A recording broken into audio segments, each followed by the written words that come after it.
We're talking about your money now today here at Midday, and to help with that, we have Don Bruson, the director of the Boyd Center for Business and Economic Research at the University of Tennessee. Thanks so much for coming on in today. Well, thanks for having me. It's a pleasure to be here. Of course, and I'm sure you can guess what we're talking about. Inflation seems like it's getting higher and higher every day. Yesterday, hitting a new 40-year high. The big question is why? What can you tell us about that?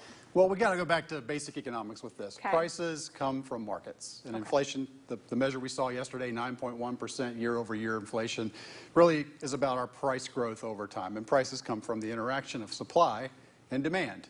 Basic economics. Okay. There's lots of factors behind this. On both sides of the market, with demand, the job market's really tight right now. Those who want jobs are finding them.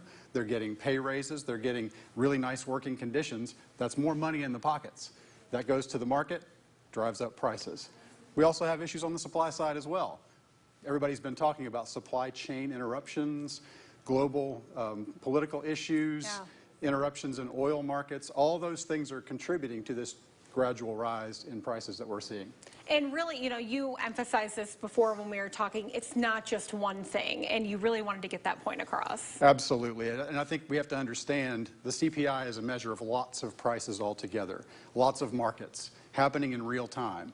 We would love to think that one person has all the power to just change price levels, but that's simply not the way it works. Yeah, and there's so much going on from the supply chain issues, from the workforce, so it does make sense that it's all these contributing factors right now. Now, I know we can't predict the future, we don't have a crystal ball, but how long do we think this can last, and what are you guys looking at to try and find that answer? Well, we're already starting to see some signs of improvement. For example, gas prices at the pump have started to come down.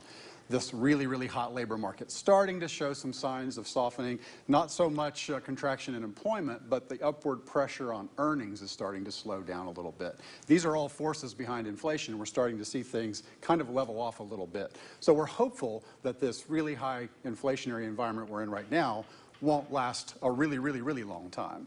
I'm afraid to say, though, it's probably with us for at least a little while. Okay, so maybe the end of the year? I don't know. I'm putting you on the spot. No worries. We will certainly see some improvement before the end of this year, but it may be 12 to 18 months before we're really getting close to that Federal Reserve target inflation rate of 2%. That's quite a ways off. In the meantime, what are some quick things people can do to help out right now? I joke around and say, well, the first thing we can do is just buy less. But I understand that's not always easy to do. If you're really working hard to make ends meet, you might have had a 5% pay raise that feels like a pay cut with 9% inflation. So what do? We put things off if we can. We switch to cheaper alternatives if we can, and we work together to maybe combine resources with other people who are facing the same situations. All right. Don, thank you so much. Thanks for coming in. Again, this is Money Talks. We're going to be talking about the economy every Thursday. Send me emails about what you want to talk about. We'll be right back after this break.